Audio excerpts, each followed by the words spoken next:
वन्दितु सर्वसिद्धे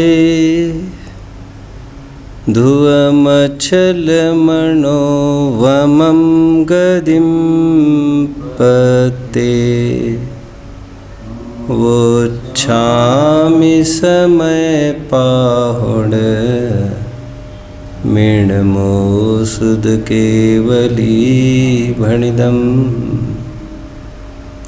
नमः समय साराय स्वानुभूत्या चकासते चित्स्वभावाय भावाय सर्वभावान्तरच्छिदे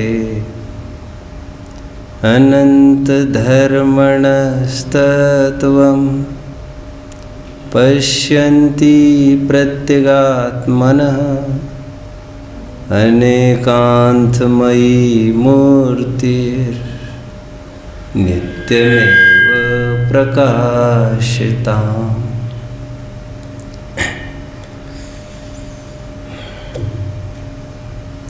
Act thy part well,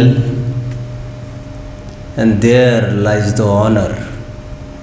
हम हमारा किरदार अच्छे से अदा करें, उसी में हमारा सम्मान है। नहीं, मैं बाहर के सम्मान की बात नहीं कर रहा हूँ। बाहर के सम्मान पर हमारा जीवन सुख टिका भी नहीं है। मैं अंदर के सम्मान की बात कर रहा हूँ, प्रसन्नता। क्योंकि जब हम हमारा काम करते हैं तो अंदर से जो प्रसन्नता होती है, मैं उसको सम्मान कह रहा हूँ। फिर से बाहर से हमें प्रशंसा मिले न मिले उससे कोई मतलब नहीं है। कर्मण्येवाधिकारस्तु में माँ फलेषु कदाचन, ऐसा लोक में कहते हैं। बनारसी दास जी समयसार नाटक में लिखते हैं, ज्ञानी धर्मात्मा का जीवन जथा जोग क्रिया करे, फल की न इच्छा करे। जथा जोग क्रिया करे, फल की न इच्छा करे, ज्ञानी का जीवन। वही अकलंग स्वामी को पूछिए तो अकलंग स्वामी ये कहते हैं, हमारा काम होने के बाद हम कुछ भी करें, इससे क्या फर्क पड़ता है, और फल के लिए क्यों करे कोई भी काम। कार्यम प्रसाद्य नृत्यतोपि अभावात्। हमारा काम संपूर्ण संपन्न होने के बाद भले ही नृत्य करे, इसमें कोई दोष नहीं है, अकलंग स्वामी कहते हैं। इन सब का तात्पर्य सम्यक तो मेरे जीवन में प्रकट हो, मेरे जीवन में सम्यक तो प्रकट हो, ऐसे सम्यक तो का भजन नहीं करना है। सम्यक दर्शन के भजन में आत्मा का, आत्म स्वभाव का हनन होता है। क्योंकि सम्यक दर्शन भी है तो एक पर्याय। सम्यक दर्शन के आधार में हमारा अनादि निधन सत्ता है, अनादि निधन शाश्वत स्वरूप है, उसका तिरस्कार होता है। इसलिए पांडे राजमल जी बहुत अच्छी बात फरमा रहे थे। कल चौथे कलश की टीका का आधार देते हुए मैंने कहा था कि सम्यक दर्शन अयत्न साध्य है, सहज साध्य है। इसलिए सम्यक दर्शन उत्पन्न हो अथवा न हो, सम्यक दर्शन की होने की और न होने की अपेक्षा से मेरा सुख टिका ही नहीं है। यह परम अध्यात्म का विवेचन मैं कर रहा हूँ, गाफिल नहीं होना चाहिए। जो जीव दुख के कारण बाहर ढूंढता है, वह जीव सुख की तलाश बाह्य द्रव्यों में ही करता है, एक रूल है। इसीलिए जो जीव प्रकट होने वाले मिथ्यात्व में दुख मानता है, वह सम्यक्त्व की वही आराधना करेगा। और यहाँ पर सम्यक्त्व की आराधना का प्रकरण नहीं है, मैं त्रिकाली अपने में परिपूर्ण तत्व हूँ, ये कहने वाला पूरा प्रकरण चल रहा है। इस न्याय से भले ही हम ये कह दे क्या मिथ्यात्व अकिंचित कर, तो चलेगा कि नहीं चलेगा? आप समझ रहे हैं मेरी बात को? सम्यक तो हो अथवा न हो, एक स्लोगन बहुत टाइम चला, आपको प्रसिद्ध ही होगा। सम्यक दर्शन अथवा ध्यान मेरा लक्ष्य करे तो करे, मैं किसका लक्ष्य करूं? मैं तो लक्ष्य में और ध्यान में आने वाली वस्तु हूं, मैं तो ध्येय तत्व हूं, मैं ध्यान तत्व नहीं हूं। जैसे ना आचार्य की भाषा में, क्योंकि ध्यान विनाशिक है और ध्येय से कथनचित भिन्न है, क्योंकि वे औपशमिक भाव है, क्षौपशमिक क्षायिक भाव है और मैं परम पारिणामिक भाव हूँ। मेरी सदा काल की हस्ती है, मैं 2 पल का शायर नहीं हूँ मैं हर पल का एक ज्ञायक हूँ और मेरी सत्ता अनादि निधन है। मेरी सत्ता को चुनौती देने के लिए ना ही मिथ्यात्व समर्थ है और ना ही सम्यक्त्व की आशीर्वाद कृपा की आवश्यकता है। इसलिए सम्यक्त्व हो अथवा न हो, मुझे कुछ भी फर्क नहीं पड़ता। बाहर की दरिद्रता, बाहर के रोग, बाहर के अपमान, बाहर की निंदा, बाहर का बहिष्कार, बाहर का लोक अपवाद की तो बात ही नहीं करना यहाँ पर। इसीलिए मिथ्यात्व परमार्थतः आध्यात्मिक दृष्टि से उसी प्रकार अकिंचित कर है जैसे सम्यक दर्शन अकिंचित कर है। जिसने कार्यकारी देखा सम्यक दर्शन को, मिथ्यात्व को हटाने की आवश्यकता समझी, वह सविकल्प दशा है। निर्विकल्प दशा स्वयं को परिपूर्ण अनुभवती है। भ्रम खड़ा नहीं करना चाहिए। सब अपेक्षाओं को खोला जा रहा है। आप लोग जानते होंगे, थोड़े टाइम पहले एक तूफान उठा, सालों पहले एक तूफान उठा मिथ्यात्व अकिंचित कर का और जिसमें कितने ढह गए, बह गए और उसको संवारने में कितने जन लग गए और ये कहने में जुट गए कि मिथ्यात्व अकिंचित कर नहीं है भैया, नहीं है। क्या मांझरा था वो? यदि कोई ये कहे मिथ्यात्व तो अकिंचित कर है लेकिन अविरति प्रमाद कषाय योग किंचित कर है, आपत्ति तो तब खड़ी होती है क्योंकि या तो परमार्थ से बात करो। यदि मिथ्यात्व अकिंचित कर है तो अविरति प्रमाद कषाय भी मेरी सत्ता को आँच नहीं पहुंचाती, वे भी अकिंचित कर है। या तो निश्चय का पक्ष की बात करो या तो व्यवहार की।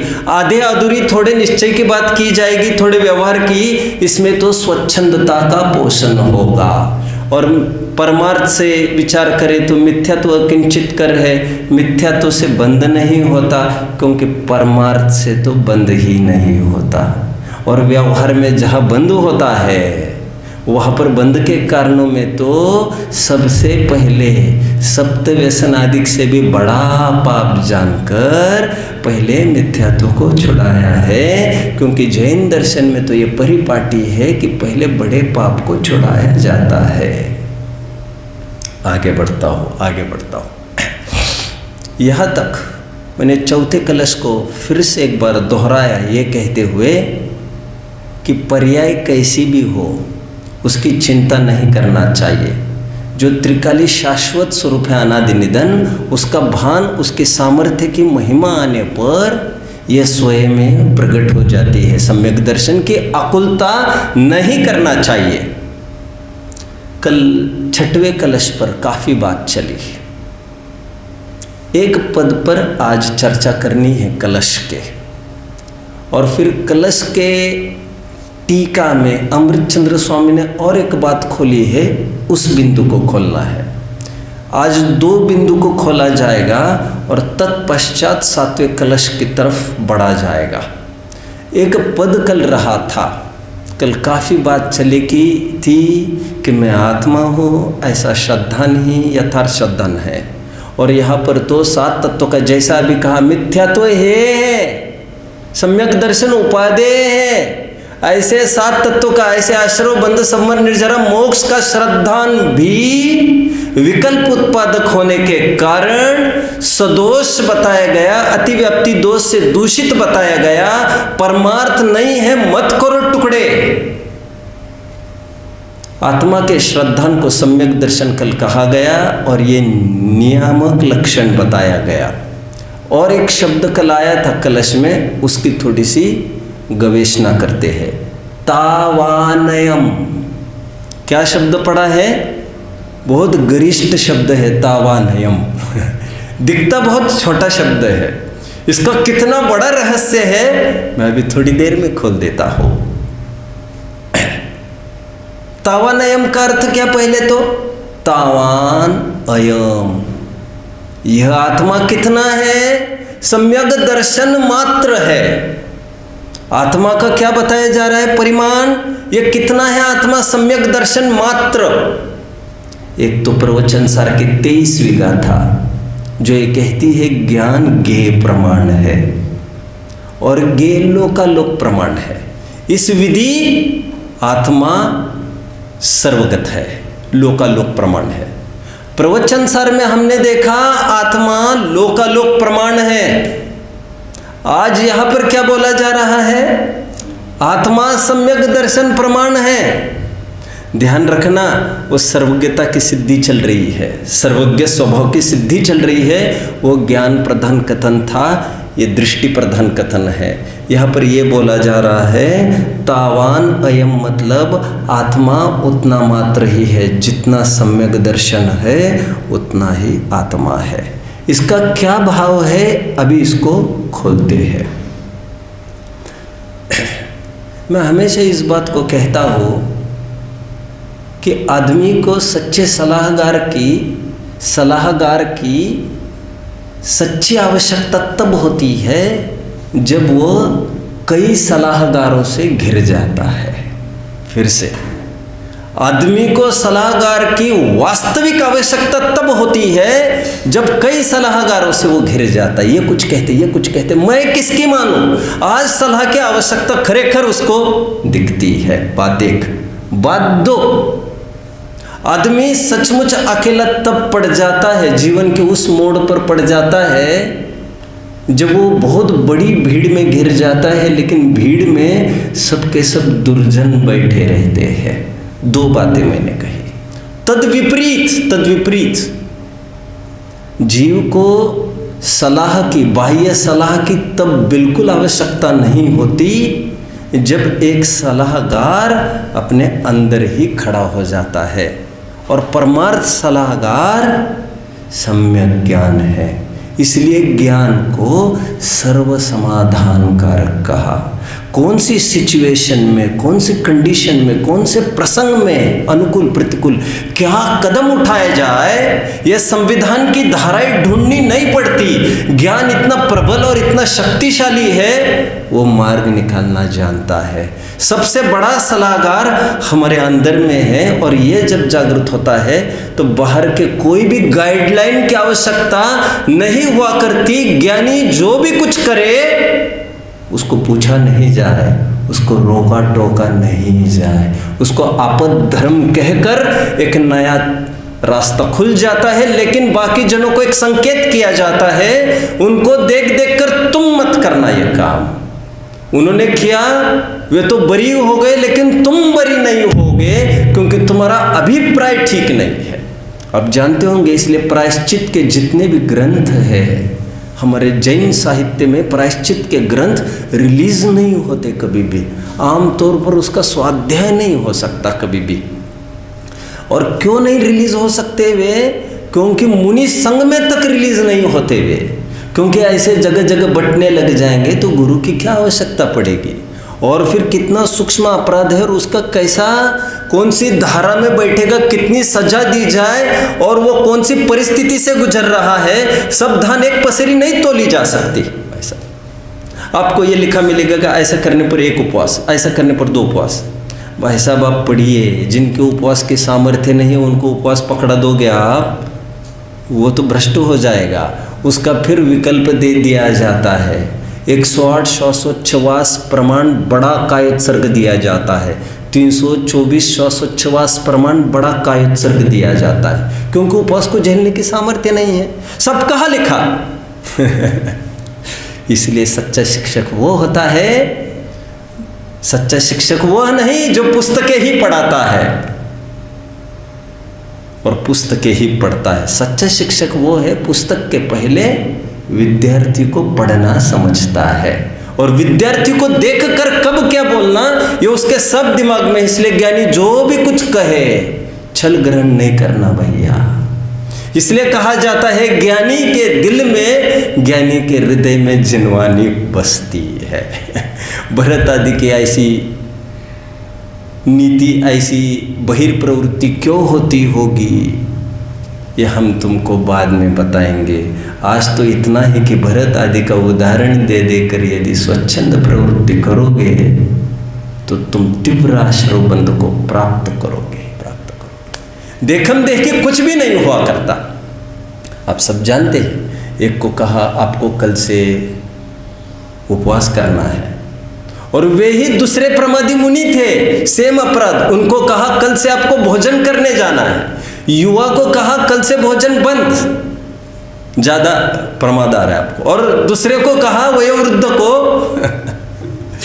आपको शक्ति की आवश्यकता है। ठीक उसी प्रकार किसी को स्वाध्याय से रोका जा सकता है, किसी को स्वाध्याय की प्रेरणा दी जा सकती है। ध्यान रखना इस बात को भी। जहां पर जो दवा आवश्यक है, जिसको बहुत स्वाध्याय और मूल टूटता जा रहा है, उसको आकर ये भी बताया जाएगा स्वाध्याय को गौण करके अपने आत्मसन्मुख परिणामों का विशेष ध्यान रखना चाहिए। आगे बढ़ता हूँ। मैं अभी इस बात को ये कह रहा था कि जब अंदर में एक साथी प्रकट होता है तो यह जीव कभी भी अकेला नहीं होता है। और वह साथी कौन? चिर रक्षक धर्म हमारा हो। ज्ञानी हरदम स्वयं को सिद्धों की समाज का एक यूनिट अनुभव करता है, स्वयं को अकेला भी देखता है। इसलिए मैं हमेशा कहता हूँ ज्ञानी वह है जो भीड़ में भी स्वयं को अकेला देखता है, और अकेले रहते हुए भी अपने आप में पूरी समाज देख लेता है। अपने आप में पूरी समाज देखने का तात्पर्य मैंने कई दफे चर्चा की है। तत्व और सूत्र की टीकाओं में एक बहुत अच्छी बात आई। वहाँ पर यह लिखा, श्रुत संघ धर्म देव का अवर्णवाद करने से दर्शन मोह का आश्रय होता है। सूत्र है, बहुत प्रसिद्ध सूत्र है, 6वें अध्याय का ये सूत्र है। शंकाकार ने एक शंका पूछी, संघ मतलब? तो कहते हैं चतुर्विध संघ। आप ऐसा लीजिए कि मुनि और जी का श्रावक श्राविका लीजिए, अथवा अनगार है, मुनि है, ऋषि है, यति आदि। तो शंकाकार ने फिर एक शंका पूछी, और यदि एक ही मुनि होगा तो? तो आचार्य देव ने उत्तर दिया, एक मुनि भी अपने आप में पूरा संघ है। अकेले नहीं होते ज्ञानी कभी भी। बहुत भीड़ में भी अकेले होते हैं, अकेले देखते हैं, और अकेले रहते हुए भी स्वयं को कमजोर नहीं अनुभवते। तात्पर्य कह रहे मुनिराज को संघ कैसे कह दिया? संघ का अर्थ होता है समुदाय, अनंत गुणों की खान है मुनिराज। मुनिराज अकेले ही एक संघ है, इसलिए मुनिराज को संज्ञा दे दी संघ की। एनीवे, आज विषय है चर्चा का तावानयम का क्या अर्थ लेना। आत्मा को सम्यक दर्शन मात्र कहा जा रहा है। आत्मा कितना? जितना सम्यक दर्शन है उतना आत्मा। इसके मैं कुछ हेतु दूंगा, आप समझने का प्रयास करना। 4 हेतु दे रहा हूं मैं। हेतु 1, आत्मा कितना? जितना सम्यक दर्शन है उतना ही आत्मा। मतलब आत्मा को देखने का सम्यक दर्शन के अलावा और कोई साधन नहीं है। स्वानुभूत्या चकासते। आप समझ रहे होंगे मेरी बात को। आत्मा को देखने का एक ही जरिया है, वो जरिया सम्यक दर्शन। उतनी खिड़की, उतने झरोकों में से ही एक चारा है, इसके अलावा और कोई चारा नहीं है देखने का। इसलिए ये कहा जाता है जितना सम्यक दर्शन है उतना ही आत्मा है। हेतु 1। हेतु 2 मिलता जुलता हेतु है, नास्तिपरक हेतु दिया जाएगा। अभी पहले में ये कहा कि आत्मा को देखने का एक ही साधन है सम्यक दर्शन। दूसरी बात, आत्मा को देखने की बाहर की क्रियाएं, पानी छानना करना तो छोड़ ही दीजिए, अणुव्रत महाव्रत के द्वारा भी आत्मा दिखती होगी, ऐसा नहीं होता। देव पूजा गुरुपास्ते आदि जितने भी साधन कहे हैं यह सब बाहर के साधन हैं, और एक द्रव्य से दूसरे द्रव्य का परिचय नहीं हो सकता। यद्यपि न्याय के ग्रंथों में अनात्मभूत लक्षण तो बताया है। क्या कहा मैंने? अनात्मभूत लक्षण तो बताया, जैसे डंडे वाला आदमी आदि, लेकिन यह तात्कालिक लक्षण है। तादात्म्य लक्षण त्रैकालिक हुआ करते हैं, जैसे अग्नि का लक्षण उष्णता। इसीलिए दूसरा हेतु मैंने ये दिया, आत्मा सम्यक दर्शन मात्र क्यों है? नास्ति परक मैंने बोला, सम्यक दर्शन के अलावा जितने भी 8 मूल गुण का पालन अथवा पालन करने का शुभ भाव, अणुव्रत का पालन अथवा पालन करने का शुभ भाव, महाव्रत अथवा उसके पालन का शुभ भाव, इन सब के जरिए शरीर की क्रिया के द्वारा तो आत्मा पकड़ में आता ही नहीं। इस ज्ञान कांड को पकड़ना है तो क्रिया कांड से तो काम होता ही नहीं, लेकिन शुभ भाव के द्वारा भी आत्मा जानने में नहीं आता, क्योंकि शुभ भाव पर द्रव्य को प्रसिद्ध करता है, अंतरंग द्रव्य को नहीं। अंतरंग द्रव्य को प्रसिद्ध करने वाला एकमात्र निर्मल पर्याय है, सम्यक दर्शन ज्ञान चरित्र। अर्थ दूसरा किया। इसलिए आचार्यों ने जगह जगह पुरुषार्थ सिद्धि उपाय पढ़ा होगा आप लोगों ने, पुरुषार्थ सिद्धि उपाय नहीं पढ़ा होगा तो भाग पढ़े होंगे। मैं समझता हूँ वितराग विज्ञान भाग 3 मुक्ति का उपाय, जिसमें सम्यक दर्शन ज्ञान चारित्र की परिभाषाएं दी है, और सब जगह क्या लिखा है? अंतिम शब्द कोई बोलेगा सम्यक दर्शन की परिभाषा कहकर? अमृतचंद्र स्वामी जी, अंतिम शब्द सम्यक ज्ञान की परिभाषा, अंतिम शब्द आत्मरूपम तत्। क्या शब्द का प्रयोग किया है? सम्यक दर्शन ज्ञान चारित्र की परिभाषा करते समय यह कह रहे हैं, जीवाजीवादी नाम तत्वार्थानाम सदैव कर्तव्यम विपरीताभिनिवेश विविक्तम आत्मरूपम तत्।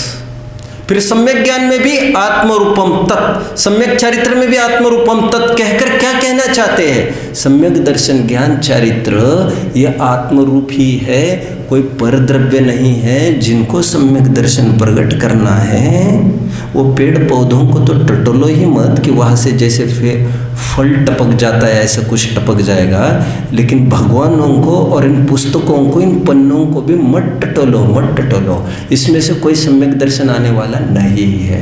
ये तो एक लेआउट है, प्लान है। प्यास बुझानी है तो नक्शे की गंगा को खा जाओगे क्या उस कागज को? अरे नक्शे को और बिगाड़ दोगे। नक्शा तो देखने लायक है, पैर चलने लायक है, चल के तुम्हें गंगा तक जाना पड़ेगा। ठीक उसी प्रकार यहाँ पर समझना चाहिए, देव शास्त्र गुरु के आधार से भी सम्यक दर्शन नहीं होता है। जो द्रव्य है उसी द्रव्य के आश्रय से होता है, अर्थात देव के आश्रय से तो होता है सम्यक दर्शन, लेकिन वो देवों को ही होता है। आप समझ रहे मेरी बात को? जो द्रव्य है उसका सम्यक दर्शन उस द्रव्य के आश्रित, जिनका सम्यक दर्शन उनका उन द्रव्य के आश्रित। मैंने दूसरा हेतु भी दे दिया। तीसरे हेतु की तरफ मैं बढ़ता हूँ। आप समझ रहे भैया मेरी बात को? 2 हेतु बोल के दिखाएंगे आप? दिखाएंगे? शाबाश। समझ में नहीं आता हो तो पूछना, कोई भी चीज़ पूछ सकते हो। आप समझ रहे मेरी बात को? गुड। क्या उम्र है आपकी? 25 साल। मंगलारती हो? नहीं, मैं कोटा से शास्त्री हो आप तो फिर ओके दिन।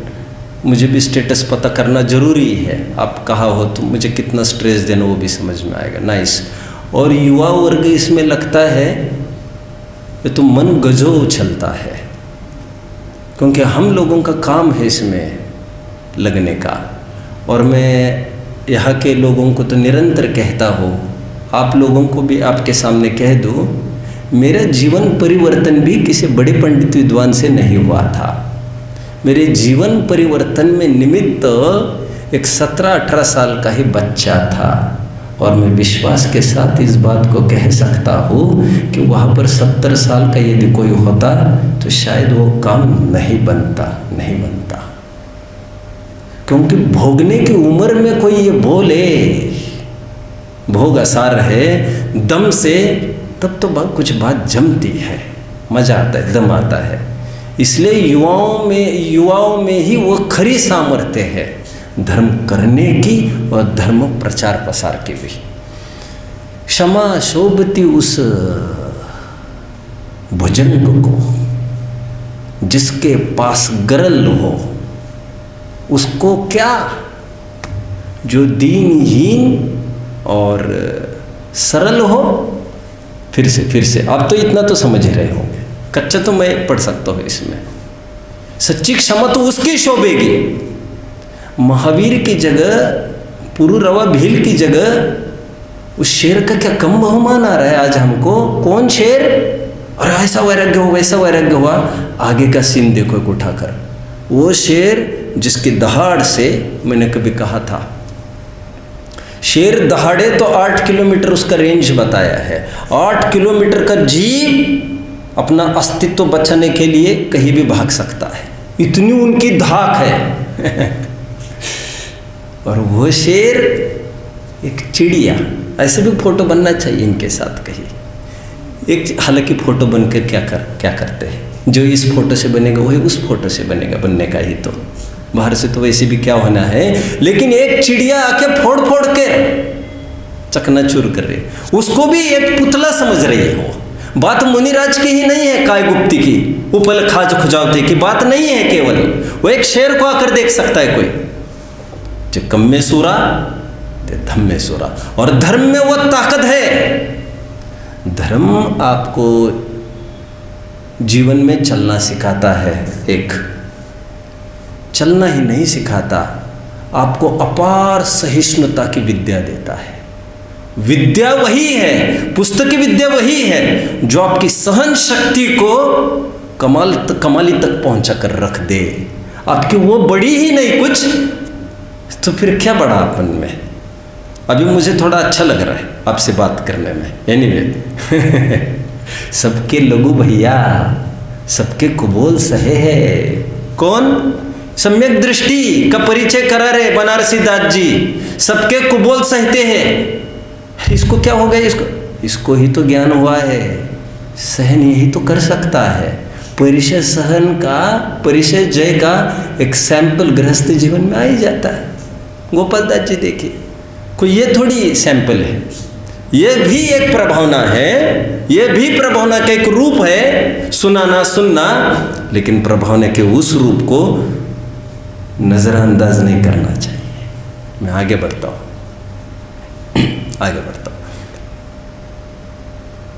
आत्मा कितना है?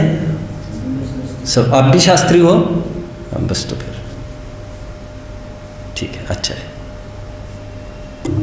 मैं रुचि लगन तो देख ही रहा था आप में, मुझे लगा नए नए बच्चे होंगे। लगभग नए लोगों में रुचि देखने में आती है, बाद में दिन ब दिन थोड़ी ढीली पड़ती है, ऐसा एक्सपीरियंस में आता है। ग्रंथों में भी ऐसा ही पढ़ने में आता है। मैं हमेशा कहता हूँ सैचुरेशन पॉइंट हर जगह आता है। नई जोश का आदमी जितना करता है धमक, हर फील्ड की बात है ये तो। नई नौकरी करता है तो आदमी कितना परफॉर्मेंस दिखाता है, नया हर जगह है तो कितना, फिर बाद में कुछ भी हो जाए फिर तो उसको गुडविल ही काम करने लगता है। रिलायंस अंबानी ने पहले कितना स्ट्रगल किया होगा, अभी तो उनके नाम से ही काम, रिलायंस, ओके परचेस इट। तो अपनी तो खास उम्र है ये। चंद्रगुप्त के स्वप्न को मैं बार बार दोहराता हूँ, जिसमें युवा अवस्था में ही बात होती है। आगे बढ़ता हूँ और साथ में और एक स्वप्न को दोहराता हूँ, जहाँ पर तीर्थ होता है वहाँ पर धर्म का लोप बताया है। ये भी एक चुनौती भरी बात है। सब जन माहौल चाहते हैं और यहाँ पर तो क्या कहते हैं क्योंकि 10 लोग आपस में मिलने पर वो बात नहीं होगी जिस इरादे से तुम गए थे, और जहाँ पर तीर्थ होगा वहाँ पर वो बात होना थोड़ी विरल है।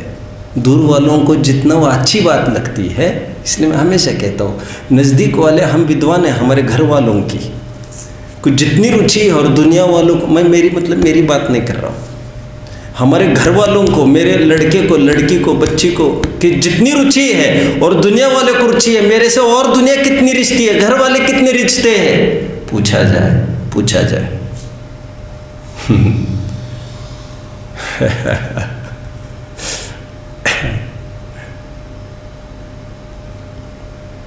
मुझे याद आ रही है एक घटना। मैं अपने गांव गया, बहुत पंचकल्याणक था अखलूज का, कोई मतलब का नहीं है कहने का, ये एक सहज की बात कह रहा हूँ मैं, अभी आई ही बात तो कह दे रहा हूँ। तो 5-6 दिन वहाँ रहा तो एकदम कोई नामांकित लोग भी आते थे वहाँ पर, तो वो मिलने भी आते थे। और मैं पहले धर्म की रुचि वाला नहीं था, मैं एकदम चेंज हुआ मेरा। तो पिताजी को भी बहुत अंदर से इतना हिलोर आता है मुझे इस मार्ग में देखकर, तो वो बहुत लोगों को मिलने के लिए लाते रहते हैं। मैं पापा जी को बहुत बार मना किया, आप क्यों भीड़ इकट्ठा करते हो, लेकिन वो माने तब। तो एक लेके आए बहुत नामी डॉक्टर को, जो बहुत बड़ा एक फिलैंथ्रोपिस्ट है, बहुत बड़े ट्रस्ट चलाते हैं वे चैरिटेबल। तो उन्होंने मेरी खूब प्रशंसा करते करते लास्ट में एक लाइन बोली जो मुझे याद है। मेरे पिताजी की तरफ देखकर बोले, ठीक है अभी बच्चा धर्म के मार्ग पर लग गया तो ठीक है। बोले धर्म के मार्ग पर लगना तो हमें अच्छा लगता है, लेकिन हमारा बच्चा लगे ये हमें बहुत अच्छा नहीं लगता। पड़ोसी लगता है तो अच्छा लगता है, क्योंकि हमारा काम नहीं बनते फिर उनसे, क्योंकि हमारे काम तो राग द्वेष और राग द्वेष की पूर्ति करने वाले से बनते हैं। हमारा उनसे काम कैसे बनेगा जो पहले रास्ता रोको कर देगा। इसलिए दूर वाले जितने रिझते हैं, मैं कई बार इस बात को भी कहता हूँ, आज एकदम ट्रैक से हट गया हूँ मैं थोड़ी एकदम प्रेरणा के मोड में आया हूँ, जबकि मुझे पता है आई नीड टू चेस। मैं कभी कभी ये कहता हूँ, जिनको माहौल नहीं मिलता, मान के चला ऐसे माहौल में रहते हुए एक शिविर के, ये दीपावली में अपन बाहर निकलेंगे, सब फैमिली मिलकर धर्म लाभ लेंगे, वो देखो सुबह उनके प्रक्षाल से कल रात तक का जोश देखो। और जो यहीं पर रात दिन पड़े वो साल भर यही सोच रहे हैं, हमको निवृत्ति लेना, हमको पूरा जीवन इसमें लगाना, हमको पूरा जीवन। और जो इसमें बैठे हैं, बिरबल अकबर की बात से कम नहीं है ये बात।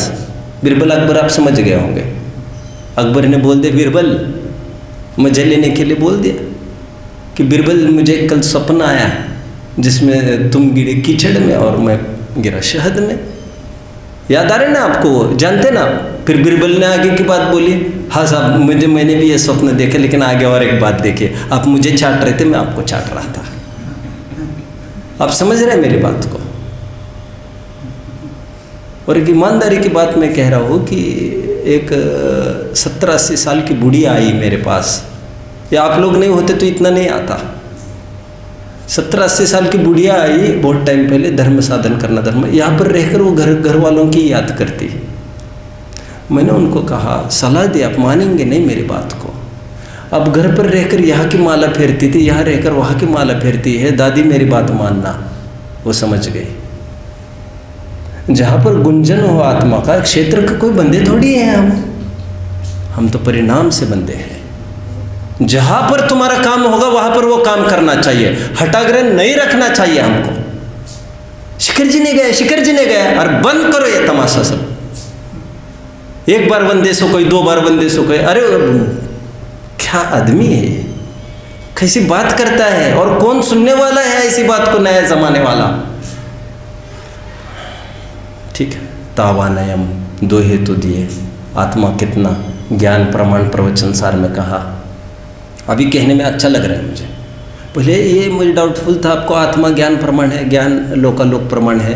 आदानानपमाणम नाणम नेयमानमो दिठम नेयम लोयालोयम तम्हानाणम हुसौवगयम। आत्मा विश्व प्रमाण है, और आज ये बोला जा रहा है आत्मा सम्यक दर्शन प्रमाण है। वो ज्ञान प्रदान शैली है, दृष्टि प्रदान शैली है। 2 हेतु दिया, क्योंकि आत्मा को जानना है तो सम्यक दर्शन ही एक जरिया है, और कोई जरिया नहीं आत्मा को हस्तगत करने का। लोक में कहते ना, उनको यदि अपने अधीन बनाना है तो एक ही चारा है, not by force and source, by love. उसको अपना बनाओ तब वो अपना बनेगा। ऐसे अधीनता में वो आने वाला नहीं है। हमको आत्मा की प्राप्ति करनी है तो उससे प्रेम करना पड़ेगा। ये शक्ति का बल, फोर्स का बल बिल्कुल कार्यकारी नहीं होगा।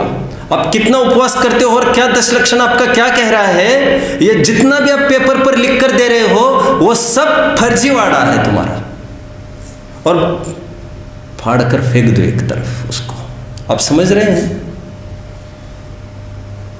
कोई फर्क नहीं पड़ता उससे, कोई फर्क नहीं पड़ता। तत्वज्ञान की बात मूल है। ब्रह्मचर्य अंगीकार करके द्रव्य गुण पर्याय का भी स्वरूप समझ में नहीं आता है तो एक शादी कर लेते मेरे भाई, ऐसा क्या था उसमें। लेकिन तुम इससे चिढ़ गए। शादी करने का प्रेरणा नहीं करनी है, करे वालों को भी छुड़ाने की प्रेरणा करते हैं वैसे तो हम, लेकिन तुम मूल में ही धूल खा रहे, जिसके पीछे किया नहीं। तुम कहाँ उलझ रहे मेरे भाई।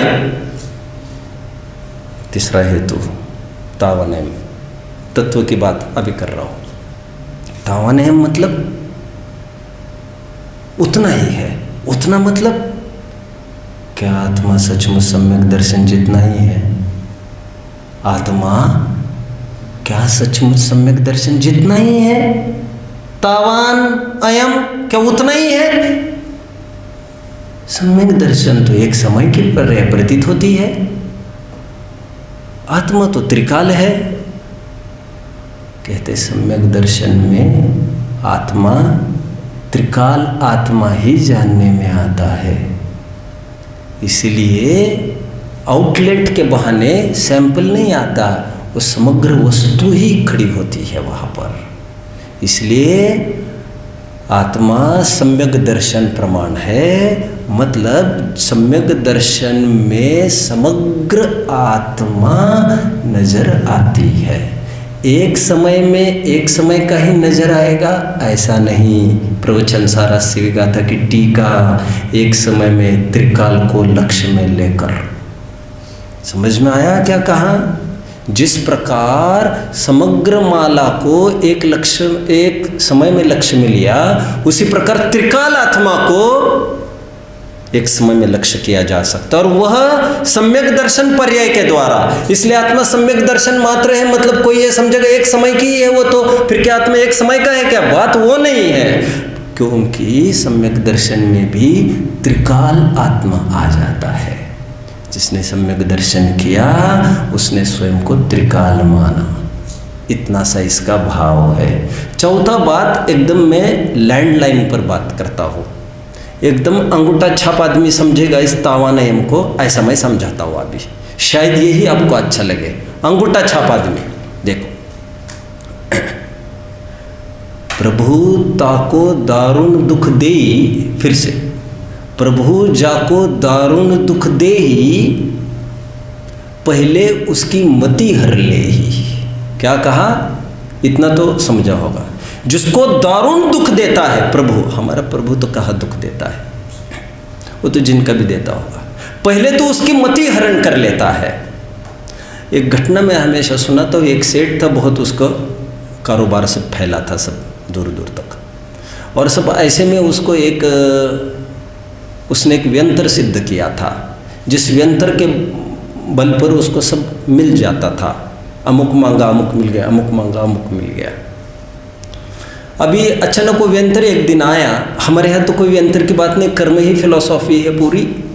अचानक वो व्यंतर आया और एक दिन उसने व्यंतर ने कहा, now it's checkout time sir, now you will have to move out, आपको यहाँ से जाना है। अभी एक काम करो, मुझे ऊपर से लेटर आया है कि अभी मैं आपका सब छीनने का ऑर्डर मिला है, और ऊपर का ऑर्डर ये भी कहता है, वारंट, कि सब कुछ इसका छीनो, केवल एक चीज़ रखना है इसकी। तो सेठ तू निर्णय कर लेना क्या करना है। नहीं साहब ऐसा नहीं हो सकता, शाम को आऊँगा। नहीं साहब और थोड़ा 2 दिन, 5 बजे बराबर आऊँगा। सब कुछ और एक ही वस्तु रखना है, बैग। अब जब वो 4:45 बजे आकर खड़ा होगा वहाँ पर, सेठ एक वस्तु, बाकी सब छीन कर ले जाएंगे, आज ऊपर से ऑर्डर है। सेठ ने क्या मांगा? सेठ ने मांगा एक चीज रखना बस मेरे पास, मेरी सद्बुद्धि मेरे पास रखना। हम अक्सर भूल जाते सबसे बड़ा दोस्त, सबसे बड़ा संरक्षक हमारे अंदर बैठा है, हम बाहर ढूंढते हैं। और जैन शासन एक आध्यात्मिक शासन है, वो बाहर की बात ही नहीं करना चाहता, बस चलता तो देवशास्त्र गुरु का भी परिचय ही नहीं कराता आपको, लेकिन जहाँ जाना है वहाँ पर परिचय करा दिया। बस चलता तो एक अंदर के ईश्वर की ही बात करता, देह देवल में रहे। कह रहे मेरी सद्बुद्धि बनाए रखना, विवेक बनाए रखना। तो व्यंतर ने जो आया था, उसने जिन्न ने माथा ठोक लिया अपना और ये बोला धत। बोले यही तो बात है, सबसे पहले हम कुछ भी छीनने के पहले तो बुद्धि नष्ट करते हैं। और जिसके पास अपना विवेक जागृत है, बुद्धि है, सब ले जाओ। ये भैया ये भी ले जाओ, ये भैया ये भूल गए हैं तुम, हम उठा के दे रहे तुमको, ले जाओ ले जाओ। परिग्रह पोट उतार के ये चाहिए, अरे अरे भाई मत करो इतना उपकार, सब ले लो, नहीं चाहिए। हमारी मम्मी ने हमको समझा दिया, तुमने अच्छे आदमी के साथ छेड़खानी की है, जिसको कुछ चाहिए ही नहीं इस शहंशाह को। मैं कल एक चीज़ पढ़ रहा था, फूलचंद जी सिद्धांत शास्त्री को एक जगह ऑफर किया गया। थोड़ा फूलचंद जी सिद्धांत शास्त्री संबंधी पढ़ रहा हूँ, आप समझते होंगे इतना। मैं निरंतर या तो आपको थोड़ा सा चौके के काम के बाद मैं या तो स्वाध्याय में मिलाऊंगा या तो मैं मेरे साथ मिलता मिलूँगा, इन दोनों के अलावा मेरा और मैं तो निरंतर पढ़ता रहता हूँ, मैं क्या करूँ। तो फूलचंद जी को कभी कभी परिस्थिति इतनी बिगड़ गई फूलचंद जी की, भाई साहब शाम को क्या खाएंगे इसका भी पता नहीं, डब्बे में रखा है, अरे छोड़ो इन बातों को, गेहूं का दाना 1 साल भर का हम भर लेते हैं। अरे तुम तो रईस ज़्यादा हो मेरे भाई। इसलिए मैं कहता हूँ आज के आधुनिक विद्वान सब ऐशारम वाले हैं। तो उनको जगह जगह उनको फिर वो थोड़ा सहयोग भी होता रहा फूलचंद जी को, लेकिन कई बार इस परिस्थिति का सामना करना पड़ा कि आज शाम को क्या भोजन करेंगे, बीमार हुए तो मोतियाबिंद हो गए कितना, तो अब उसको कौन देखेगा। और विद्वानों के प्रति बहुत अच्छी दृष्टि नहीं रही लोगों की। अभी तो काल थोड़ा बदलने का प्रयास कर भी रहा है, क्या करेगा क्या नहीं, काम नहीं करेगा, मैं कैसे क्या करूँ तुम्हें। तो एक जगह कलकत्ता में उनको ऑफ़र किया गया, तो सेठ साहू अशोक कुमार जी ने उनको कहा कि आपका प्लेसमेंट हम वहाँ कर देते हैं, आप जाइए वहाँ पर, आपका अच्छा होगा। तो वो सोच ही रहे थे, जितने में एक विद्वान ने आकर कहा, पंडित जी कुछ सलाह, छोटी मुँह बड़ी बात। बोले बोलो। बोले आप इस फटी टोपी में हमारे शर्ट फट गया जाए तो पत्नी तो पहनने नहीं देगी उसको, तो कह रहे हमारी इज्जत, उनकी इज्जत दाव पर लगने लग गई। गजब हो गए, हम फटे पहने तो तुम्हारी इज्जत दाव पर, और तुम मेकअप करती फिरोगी तो हमारी नहीं, तो उसका तो समग्र जैन शासन की इज्जत तो तुमने दाव पर लगाई है, और फिजूल इज्जत क्या हमसे अपेक्षा करती है। एनीवे तो उनको कहा तुम फटे टोपी में जब मंच पर चढ़ते हो बहुत सुंदर दिखते हो पंडित जी आप, लेकिन इनके हाथ यदि बिक जाओगे आप तो हम आपको उतना आदर नहीं कर पाएंगे। आप खाए खेल इन सेठियों की, करो साधना अपनी।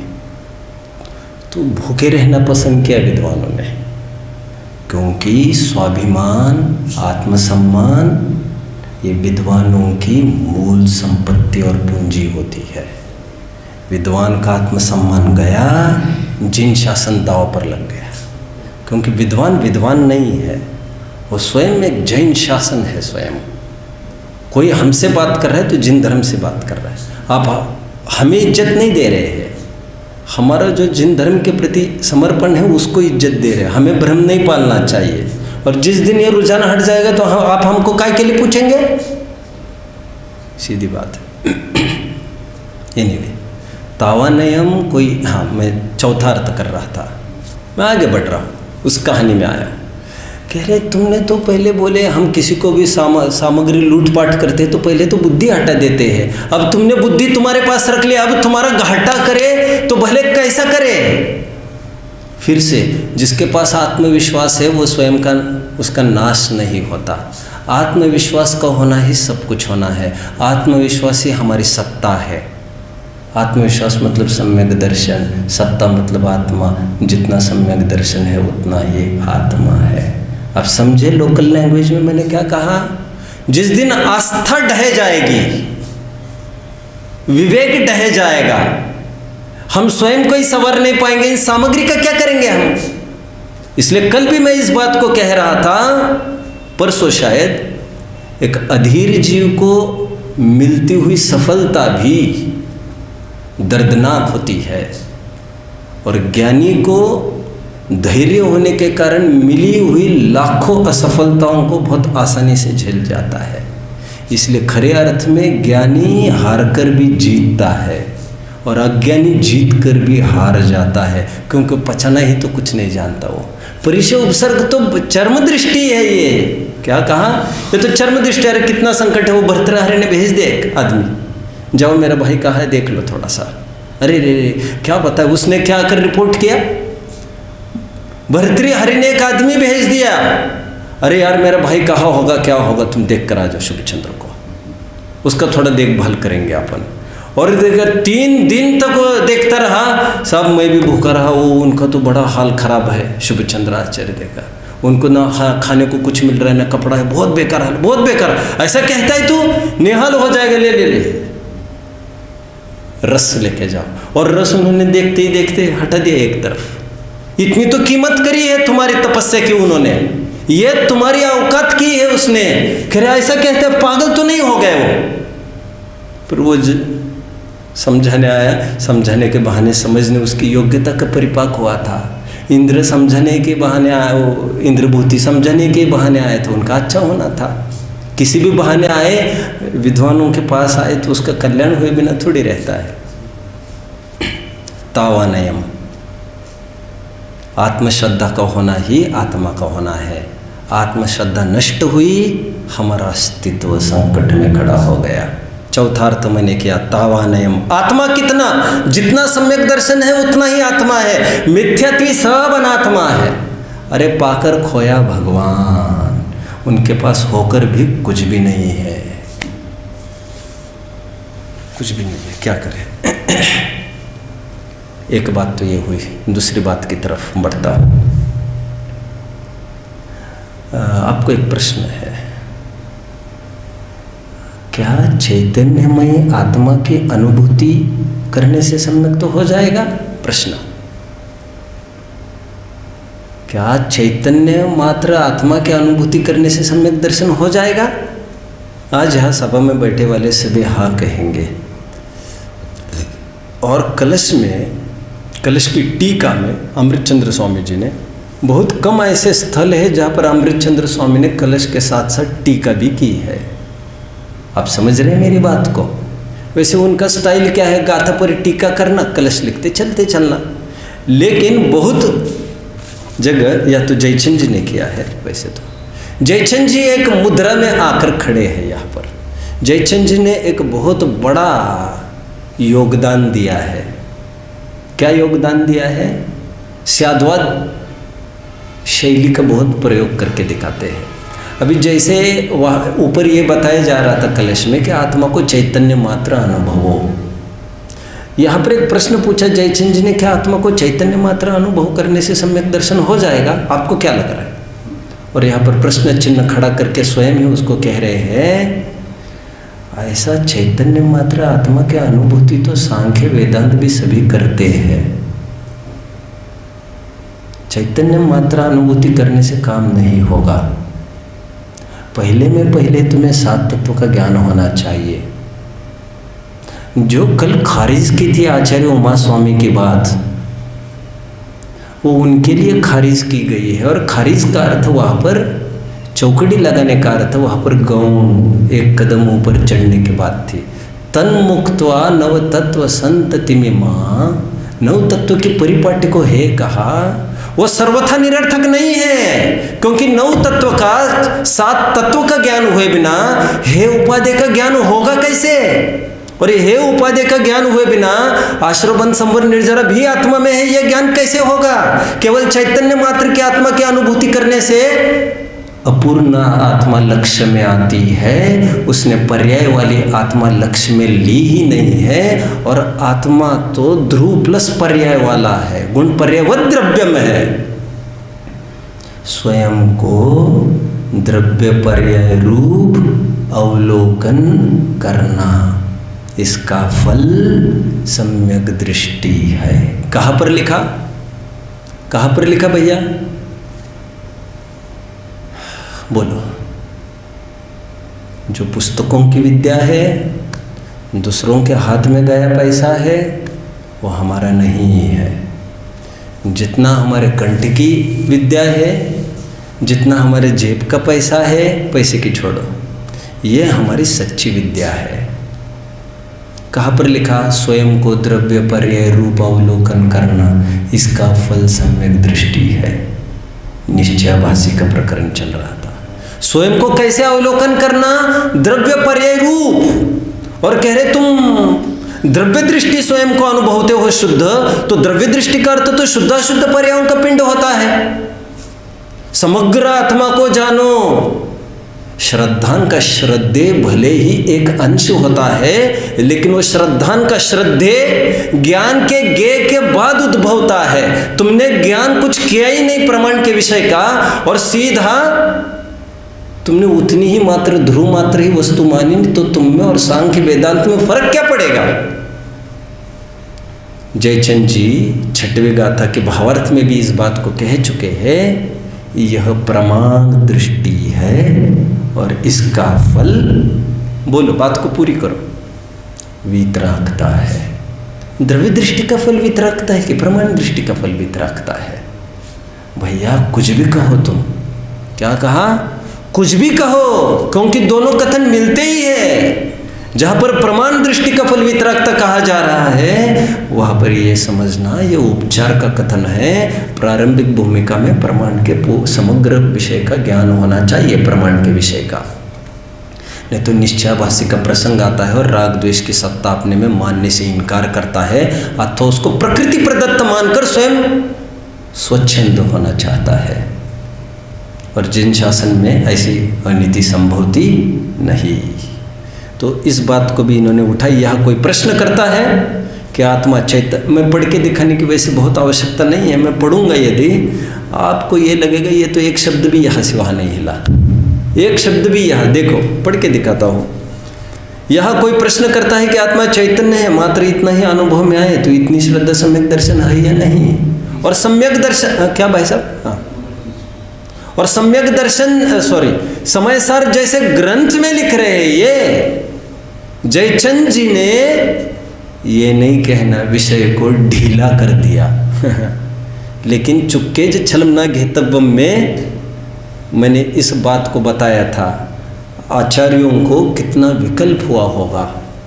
कुन स्वामी ने ये सब लिखने के बाद भटके होंगे कितने, तो जाकर अमृतचंद्र स्वामी को टीका में लिखना पड़ा, अपेक्षा है, फिर भी भटके होंगे। बनारसी दास जी को लिखना पड़ा, फिर भी भटके होंगे। तभी तो जयचंद जी आज फिर संभाल रहे बात को, क्योंकि इतना गर्म मुद्दा है, हर जगह स्याद्वाद का सहारा लेना जरूरी है।